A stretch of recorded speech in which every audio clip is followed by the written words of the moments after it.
Number of bit changes to make two integers equal.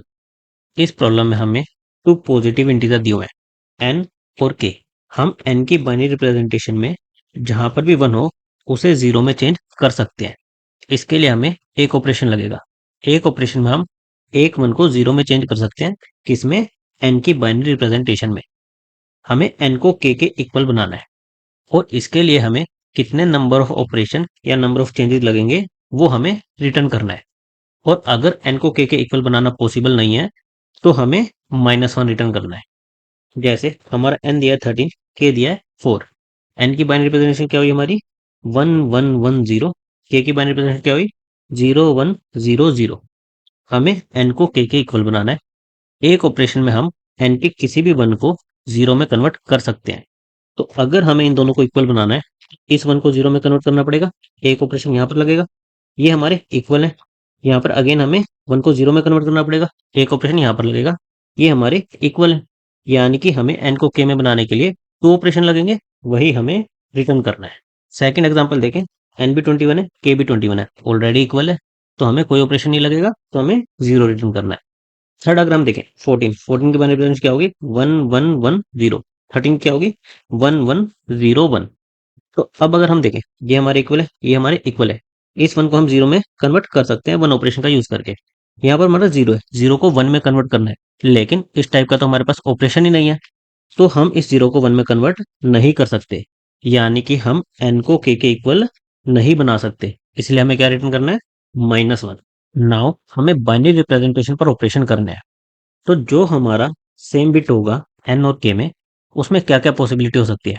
दोनों पर zero हो सकता है, एक में जीरो एक में वन हो सकता है, या फिर दोनों पर वन हो सकता है। अगर हमारा दोनों पर जीरो या दोनों पर वन है, तब तो हमें कुछ नहीं करना, ऑलरेडी वो वाले बिट सेम है। लेकिन अगर हमारा मिसमैच है, मिसमैच अगर हमारा इस तरह से है कि हमारे एन में वन है और के में जीरो है, तब तो हम क्या कर सकते हैं? वन को जीरो में कन्वर्ट कर सकते हैं और हमारा एक ऑपरेशन लग जाएगा। लेकिन अगर हमारा एन में जीरो है और के में वन है, तो हम इस जीरो को कभी भी वन में कन्वर्ट नहीं कर पाएंगे। तो जब भी ऐसी सिचुएशन होगी, हमें -1 रिटर्न करना है। तो सिंपली हम क्या कर सकते हैं? हम नंबर्स में जितने बिट्स हैं उन पर एक लूप लगा दें। हमारी इंटीजर की रेंज में 10⁻6 तक दी हुए हैं, यानी कि हमारी इंटीजर रेंज में आएगी। इंटीजर में हमारे 32 बिट्स होते हैं, तो हम 32 साइज का एक लूप लगा दें। हर एक कोरोस्पोंडिंग बिट्स को चेक करें और हमारी इन कंडीशंस को देख लें। दोनों जीरो या वन है तो सीधा आगे बढ़ जाएं। अगर डिफरेंट है, अगर हमारे एन में वन है, एक ऑपरेशन लगेगा, और अगर एन में जीरो है तो हमारा -1 रिटर्न करना है। जैसे अगर हम ये वाला देखें, इसमें यहाँ पर हमें एक ऑपरेशन लगेगा, यहाँ पर एक ऑपरेशन लगेगा, टोटल टू ऑपरेशन लगेंगे।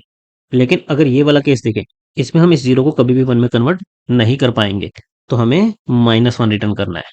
तो सिंपली हमें नंबर ऑफ बिट्स के लिए लूप लगाना है और हमारे इन केसेस को चेक करना है। हमने 32 बिट्स के लिए लूप लगाया, हमने ith बिट पर चेक किया। अगर के में वन है और अगर एन में भी वन है, तब तो हमें कुछ नहीं करना। लेकिन के में वन है और एन में जीरो है, तो हम कभी भी वन में कन्वर्ट नहीं कर पाएंगे और हमें -1 रिटर्न करना है। और अगर हमारे के में जीरो है और एन में वन है, तो हमें एक ऑपरेशन लगेगा। हमने लूप लगाकर उन्हीं चारों केसेस को हैंडल किया है और लास्ट में जितने हमें ऑपरेशन लगे वो हमने रिटर्न कर दिया। यहाँ पर हमने एक 32 साइज का लूप लगाया है और इंटरनली हमने कुछ कॉन्स्टेंट ऑपरेशन किए हैं।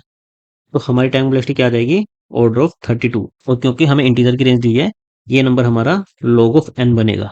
तो हम कह सकते हैं कि हमारी time velocity log of n है और स्पेस हमने कुछ नहीं लिया है। Thank you guys.